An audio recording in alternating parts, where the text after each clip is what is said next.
સુરતે zone 1ના B division દ્વારા કોમ્બિંગનું આયોજન કરવામાં આવ્યું હતું। તેમાં ACP PK Patel, Varachha PI Alpeshbhai Gabani, Puna PI Maheshbhai Nayak દ્વારા અને વરાછા અને પૂણા પોલીસ સ્ટેશનના સ્ટાફ દ્વારા ઝોન 1માં આવતા બી ડિવિઝનમાં પૂણા અને વરાછામાં કોમ્બિંગ હાથ ધરવામાં આવ્યું હતું।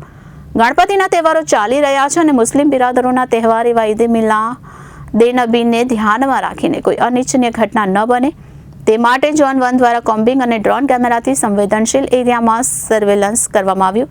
સાથે સાથે પૂણા પોલીસ સ્ટેશનના સરદાર ચોકી ખાતે એક શાંતિ સમિતિની મીટિંગનું પણ આયોજન કરવામાં આવ્યું। સુરત ઝોન 1ના બી ડિવિઝન દ્વારા કોમ્બિંગનું આયોજન કરવામાં આવ્યું। તેમાં ACP PK Patel, Varachha PI Alpeshbhai Gabani, Puna PI Maheshbhai Nayak દ્વારા અને વરાછા અને પૂણા પોલીસ સ્ટેશનના સ્ટાફ દ્વારા ઝોન 1માં આવતા બી ડિવિઝનમાં પૂણા અને વરાછામાં કોમ્બિંગ હાથ ધરવામાં આવ્યું હતું। ગણપતિ તહેવાર ચાલી રહ્યા છે અને મુસ્લિમ બિરાદરોના તહેવાર એવા ઈદ મિલાદુન્નબીને ધ્યાનમાં રાખીને કોઈ અનિચ્છનીય ઘટના ન બને તે માટે ઝોન 1 દ્વારા કોમ્બિંગ અને ડ્રોન કેમેરાથી સંવેદનશીલ એરિયામાં સર્વેલન્સ કરવામાં આવ્યું અને સાથે સાથે પૂણા પોલીસ સ્ટેશનના સરદાર ચોકી ખાતે એક શાંતિ સમિતિની મીટિંગનું પણ આયોજન કરવામાં આવ્યું હતું। સુરત શહેર પોલીસ કમિશનર શ્રી અનુપમસિંહ ગેહલોત સરના માર્ગદર્શન અને સૂચના મુજબ special police commissioner Shri sector 1 Wabang Jamir sir તેમજ ડીસીપી ઝોન 1 ભક્તિબા ડાભી સાહેબ નાઓએ આગામી ગણેશ વિસર્જન તેમજ ઈદે મિલાદના તહેવાર નિમિત્તે તેમજ સુરત શહેરની કાયદો અને વ્યવસ્થાની જાળવણીના ભાગરૂપે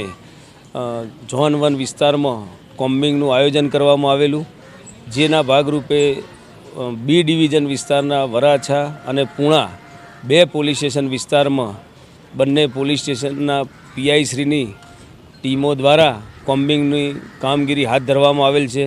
વરાછા પોલીસ સ્ટેશનના પાટીચાલ વિસ્તારમાં પીઆઈ શ્રી ગાબાણી તથા તેમના સબ ઇન્સ્પેક્ટર અને વરાછા પોલીસ સ્ટેશનના પોલીસ કર્મચારીઓની કુલ 4 ટીમો દ્વારા કોમ્બિંગની કામગીરી હાથ ધરવામાં આવેલ છે।